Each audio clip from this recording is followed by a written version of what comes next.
Indo British advanced pain clinic నొప్పి మాయం surgery దూరం ఫర్ అపాయింట్మెంట్స్ 9155515563. కర్మని నమ్ముతావా? ఇప్పుడు నమ్ముతున్నా. నా కర్మ నమ్మాల్సి వస్తుంది. ఏం చేయాలన్నా కూడా ఇంతకన్నా వర్స్ట్ కర్మ వనకన్నా ఉంటుందా అనిపిస్తుంది ఒక్కొక్కసారి.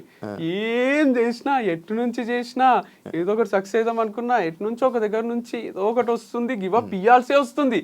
గివప్ కూడా ఇయ్యరాదు అని పోరాడుతున్నా. కానీ దానివల్ల పైసలు ఖర్చు అవుతున్నాయి తప్ప ఇంకేం వచ్చేది లేదు. సో పర్సనల్ లైఫ్ కూడా చాలా ఇష్టం ఉంటుండే. భార్య, 2 పిల్లలు, వాళ్ళు స్కూల్కి పోవడం ఏవో ఎంచుకున్నా, అది లేదు. వంశీ ఫార్మ్స్ కూడా సరే ఇది ఉంటుంది ఇక మనకు డబ్బులు వస్తాయి, ఇట్లా చేసుకోవాలి అట్లా చేసుకోవాలని ఏవో ప్లానింగ్స్ ఉండే, అది లేదు. ఒకరోజు ఊరికే డిఫెండర్ కొంటున్నా అని పెట్టిన, ఎట్లుంటుందో రియాక్షన్ చూద్దామని.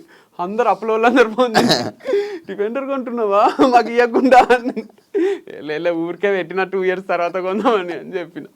వేరే వాళ్ళు కూడా అనుకున్నారు, బ్రాండ్ అంబాసిడర్స్ వాళ్ళు వీళ్ళు కూడా కొనేస్తున్నారా అండి, బాగా వస్తున్నట్టున్నాయి సేల్స్ మా వల్ల అనుకున్నారు. కానీ అక్కడ ఏం వస్తలేవు అసలు. సరదా టెస్ట్ వేసావా? ఊరికే ఇట్లా రియాక్ట్ అయితే సమాజం చూద్దామని వేస్తే దానికి వీడు మా పైసలు తీసుకొని డిఫెండర్ కొంటాడు ఇక అని ఫీల్ అయినట్టున్నారు. నేత్ర దగ్గర నుంచి ఏమైనా కాల్ వచ్చిందా ఈ వంశీ ఫార్మ్స్ క్లోజ్ చేస్తున్నావా అని చెప్పి క్వశ్చన్స్? లేదు అసలు రాలేదు. కాల్ ఏం రాలేదు, కాల్ మెసేజ్ అంటే మేము టచ్ లోనే లేము. పోస్ట్ డివర్స్ ఒక్క సెకండ్ ఒక్క రోజు కూడా టచ్ లో మధ్యలో ఉండే వాళ్ళు ఏం నా మధ్యలో కూడా ఎవ్వరు మాట్లాడలేదు అసలు. జస్ట్ మా ఫ్రెండ్స్, రిలేటివ్స్ కొంతమంది ఫోన్ చేసిండ్రు అంతే. వంశీ ఉన్నాడా పోయిండా అని తెలుసుకుందామని. మీ వైఫ్ ఈ పాపము ఇలా తగలడం వల్లే ఈ ఫామ్ హౌస్ ఇలాగ అయ్యింది. ఎక్స్ వైఫ్ దాని ఈ పాయింట్కి మీరు ఇచ్చే సమాధానం? ఏమో మరి తిట్టుకుని తగులుతుందేమో, తిట్టుకుంది అని అయితే ఏమో గ్యారంటీగా నేను చెప్పలేను. అదైతే ఉంటది అంటారు నరదృష్టి అనేది, ఒకటి తిట్టుకోవడం అనేది. చేపలు పెట్టి పోతారు చూడండి, మట్టి కొట్టుకొని పోతావు రా నువ్వు, మట్టి కొట్టుకొని పోతావు ఇలా తీసి. పని మనుషులు కూడా మనము జీతం టైంకి ఇవ్వకుంటే నాశనం అయిపోతారు, పురుగులు పడిపోతారు అంటారు కదా. అవి కొంచెం వరకు ఎఫెక్ట్ చేస్తాయి. అంటే వాళ్ళకి ఇట్లా ఉంటది కదా ఒక ద్వేషం, అది డోంట్ నో. అంటే తనని కాదు, చాలా మంది ఉన్నారు లేండి నాకు యాంటీకి ఎందుకు తయారైనరో నాకే తెలియదు. కానీ ఒక గ్రూప్ ఆఫ్ పీపుల్ ఉండ్రి ఇప్పుడు కొంచెం హ్యాపీగా ఉంటారు వాళ్ళు క్లోజ్ అయినందుకు. నాకు ఒక సర్కిల్ ఉంది, శత్రువుల సర్కిల్. వాళ్ళందరూ ఎప్పుడెప్పుడు వీడు నాశనం అవుతాడా, ఎప్పుడెప్పుడు వీడు. మీ వాళ్ళే, మీ మనుషులే అంటే నాకు లైఫ్ జర్నీలో పరిచయం అయిన మనుషులు కొంతమంది ఉన్నారు. నేను నవ్వుతే చూడలేరు వాళ్ళు, నేను డబ్బులు సంపాదిస్తుంటే చూడలేరు, నేను కొలాప్స్ అయిపోవాలి, నాశనం అయిపోవాలి, వీడు ఎప్పుడెప్పుడు జీరో అవుతాడు. వంశీ ఫార్మ్స్ క్లోజ్ చేసినాక కూడా చాలా మంది ఫేస్లలో నవ్వొచ్చింది. అమ్మ వీడు మేము సేమా, వీడికి ఎంజాయ్ చేయలేదు, తుని పోయి అరకు పోయి ఊటీ పోయి అమ్మాయిలతోని, ఇక వీడు కూడా ఇట్లనే మనలాగా నేనే తిరుగుతుండాలి ఇక్కడ లోకల్లా అల్మాజ్ కూడా అని అందరు నవ్వుకుంటున్నారు.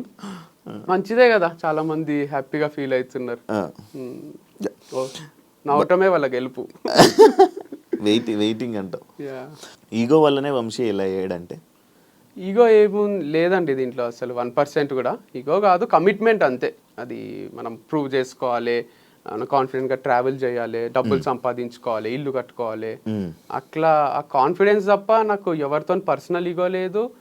అండ్ ఏమీ లేదు. ఈగో ఉంటే వేరేనే ఉంటుంది. ఈగో ఉంటే నడిపిస్తుంటే ఒక మంచి ఇన్వెస్టర్ని పట్టుకొని ఈగో కోసం అన్నా దీన్ని ఏడుకో తీసుకుపోదామని మళ్ళీ ట్రై చేస్తుంటే, కానీ 1% కూడా ఈగో లేదు అసలు. అన్న గైడెన్స్తో, అన్న సపోర్ట్తో వంశీ ఇలా చేస్తున్నాడు అనే పాయింట్కి సపోర్ట్ ఉంది డెఫినెట్గా. బట్ ఇట్లా ఏదో చేసేసయ్యో, అందరిని మోసం చేసేసయ్యో, ఆర్గానిక్ ప్రోడక్ట్స్ అని చెప్పి వేరే అమ్మేసేయో, ఇట్లాంటి సపోర్ట్ కాదు కదా. మారల్ సపోర్ట్ ఉంది. మూడు పక్కన ఉండి ఎప్పుడన్నా మానిటరీగా డబ్బులు ఏమైనా కొన్ని అవసరం పడితే ఇవ్వడము, లేదా మారల్ సపోర్ట్ నేను లో అవుతున్నప్పుడు వంశీ లైట్ తీసుకో అని చెప్పడం, అంతవరకే ఉన్నాడు తప్ప మా అన్న సపోర్ట్ చూసుకొని చేయడానికే. ఇప్పుడు మా అన్న ఏమి చీఫ్ మినిస్టర్ కాదు, ప్రైమ్ మినిస్టర్ కాదు. మా అన్న నాకు ఒక బ్రదర్, కొండంత ధైర్యం ఉంటది అంతవరకే తప్ప నా దగ్గర పవర్ ఉంది అని ఏం చేస్తలేను నేను. లాయల్ కస్టమర్స్ ఉంటారు కదా ఇప్పుడు నీకు, మరి వాళ్ళు ఏమంటున్నారు? బాధపడుతున్నారు, ఇప్పుడు అడుగుతున్నారు అంట. వాళ్ళకి సపరేట్ గా వాళ్ళ కోసం నువ్వేమైనా ఇలా ప్రొడక్ట్స్ పంపడం అలాంటి ప్లాన్ ఏమైనా ఉందా?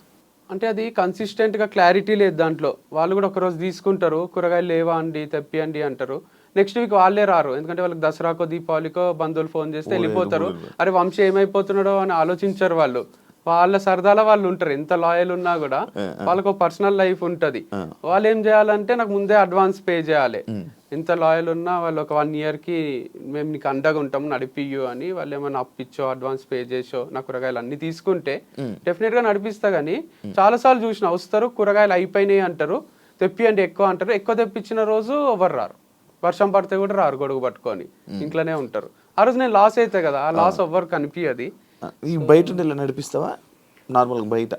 బయట అంటే లైక్ నువ్వు ఇప్పుడు ఆన్లైన్ కాకపోతే ఆన్లైన్ చిన్నగా అంటారా, చిన్నగా మీ ఇంటి దగ్గర నుంచి కానీ లేకపోతే ఎక్కడి నుంచో అయినా లాస్ స్టాక్ ఇలా వస్తుంది. తీసుకో. ఇది చాలా క్రిటికల్ బిజినెస్ ఉంది కూరగాయల బిజినెస్ అనేది. వాళ్ళు గంపలలో తెచ్చి రోడ్ పైన పెట్టుకొని అమ్ముతారు చూడండి, వాళ్ళకి ఒకటే క్లిక్ అవుతుంది. ఇది వాళ్ళకి ఇన్వెస్ట్మెంట్ ఉండదు, ఆ ప్లేస్ కి రెంట్ కట్టాల్సిన అవసరం ఉండదు. తెస్తారు, కొన్ని అమ్ముకుంటారు, కొన్ని వేస్ట్ అయితే లాస్ట్ లో చీప్ ఇచ్చేస్తారు, వెళ్ళిపోతారు, వాళ్ళకి కొంతవరకు మిగులుతుంది. మనము నడిపియాలంటే ఒక రోజు ఎక్కువ ఒక రోజు తక్కువ, అది ఇంకా బ్యాలెన్స్ క్రియేట్ అయితే లేదు అసలు. చాలా చాలా డేంజరస్ ఉంది. దానికి తోడు అట్లేదన్నా చేద్దామా అంటే బయట నుంచి నెగటివ్, వీడు బేగం బజార్ లోనో బయట కూరగాయల మార్కెట్ లోనో కూరగాయలు తెచ్చి ఆర్గానిక్ అని చెప్పి అమ్మేస్తున్నాడు అని అంటున్నారు. సో బయటనే కొంటారు కదా అట్లాంటప్పుడు. మరి నీకు ఇప్పుడు ఇన్ని రోజులు ఇచ్చిన రైతుల పరిస్థితి ఏంటి వంశీ? తీసుకోవద్దు అదే ఫీల్ అవుతున్నారు, అవసరం లేవు డబ్బులు, నువ్వు 6 నెలల తర్వాత ఇయ్యు, మా దగ్గర తీసుకో అంటున్నారు. కానీ ఆ కూరగాయలు ఒక్కదాంతో నడే, అందరు ఇవ్వాలి ఇక నాకు హనీ గీ అన్ని సరుకులు మొత్తం అందరూ ఉద్ధరిస్తే నడిపిస్తా. కానీ మళ్ళీ మీకు తిరిగిస్తానో లేదు చెప్పలేను నేను డబ్బులు, ఎందుకంటే దీనిపైన చాలా ఫ్యాక్టర్స్ ఆధారపడి ఉన్నాయి. రెంట్ కూడా కట్టేసేయండి ఎవరో ఒకరు, మరి గచ్చిబౌలి స్టోర్ కి 6 నెలలు కట్టేస్తే గివ్ అప్ ఇచ్చినందుకు ఫీల్ అయిన వాళ్ళందరూ నాకు ఏమైనా సపోర్ట్ చేయాలనుకుంటే అప్పులు తీర్చేసి రెంట్లు కట్టేసి, మీకు ఎకరాల భూములు ఉంటే చాలా మందికి, మేమంటే అన్న అమ్ముకున్నాం, కానీ మీకున్న వాళ్ళు అరే వంశీ బాధపడితే మేము చూడలేము, కళ్ళల్లో నీళ్ళు వస్తున్నాయి అనడం కన్నా, నా కన్నీళ్లు తుడవడం కన్నా ఎప్పటికి రాకుండా చూసుకోగలరు మీరే రెంట్లు కట్టి సరుకులు ఇచ్చేసేస్తే నేను కూడా ఎంజాయ్ చేస్తా. మళ్ళీ తుని పోయి ఊటీ పోయి మీరు అనుకున్నట్టు అమ్మాయిల ఫామ్ నడిపిస్తా. అమ్మాయిల ఫామ్ అయితే పోట్లే. ఇప్పుడు స్టాఫ్ని ఎప్పటి నుంచి ఆపేసా? ఎంతమంది స్టాఫ్ ఉండే? స్టాఫ్ ఒక 10 to 15 members ఉన్నారు. ఏమని చెప్పినా ఇట్లానే చాలా కోషిష్ చేసిన, చాలా స్ట్రగుల్ అవుతున్నా కదా, మీకు కూడా తెలుసు కదా అని చెప్పిన. అందరు సపోర్టివ్ ఉన్నారు, వాళ్ళకు ర్యాపిడోలు స్విగ్గీలు నడుపుకునే వాళ్ళు కూడా ఉన్నారు దాంట్లో. మీరేం ఫీల్ కాకండి సార్, మేము ఏదో ఒకటి చూసుకుంటామని అంటున్నారు.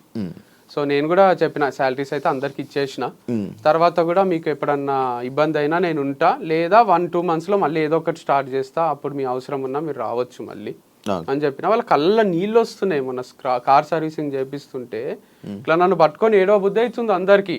ఇక నేను కొంచెము నేను ఏడవలేక వాళ్ళని ఒక్కరినే ఏడిపియలేక ఆగిపోయినా, కానీ టప నీళ్లుగా ఆడుతున్నాయి వాళ్ళకు అందరికి. ఒక హార్ట్ బ్రేక్ ఉంది లేండి ఇది, నేను ఇట్లా చెప్తుంటే సింపుల్గా ఉంది, కానీ ఇది చాలా ఫ్యామిలీస్ కి ద్రోహం చేసిండ్రు. ఎవరు చేసిండ్రో కానీ నా ఒక్క ఫ్యామిలీకి అనుకుంటున్నారు, కానీ 10 ఫ్యామిలీల అంటున్నారు ఉసురు తగలదా అంటే వీళ్ళకి కూడా తగులుతుంది కదా.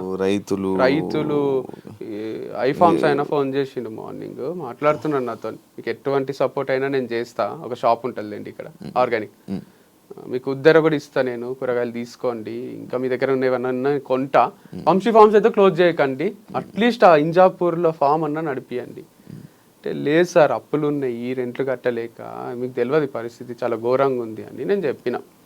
ఓకే ఓకే అన్నాడు. ఈ థాట్ నీకే వచ్చిందా? ఏవిది ఈ క్లోజింగ్?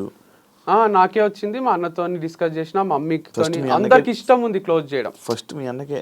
ఫస్ట్ నాకే వచ్చింది. నీకు వచ్చింది అంతా మీ అన్నకి? ఫస్ట్ నువ్వు మీ అన్నకే చెప్పావా? మమ్మీకి చెప్పిన.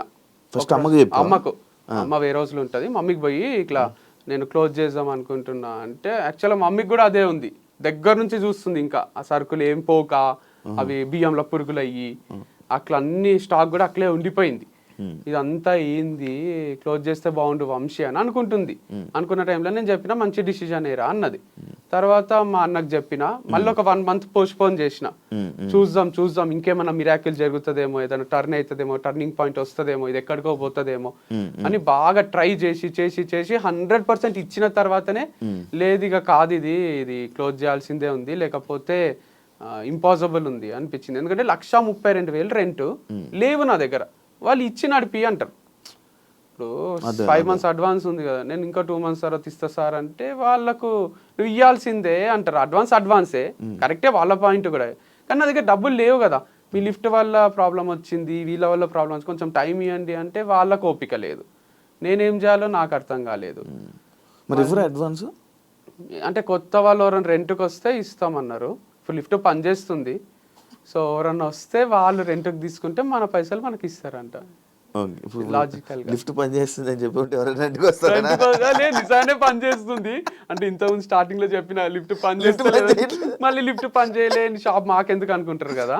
ఇప్పుడు పని చేస్తుంది కానీ అందరికి అది రిజిస్టర్ అయిపోయింది ఈయన దగ్గర లిఫ్ట్ ఉండదు అని, అందుకు కస్టమర్స్ వస్తలేరు ఇప్పుడు కూడా. ఎన్నో ఫ్లోర్ అది? 4th floor. 4th floor. చాలా డిఫికల్ట్ ఉంది లేండి అక్కడ. అది ఇన్స్టామార్ట్ కూడా ఉంది 2nd floor లో. బాయ్స్ ఎక్కి దిగి రెగ్యులర్ గా వాడుతూ ఉంటారు. రాళ్ళు పడుతుంటే దానివల్ల కూడా కొంచెం ప్రాబ్లం వస్తుంది.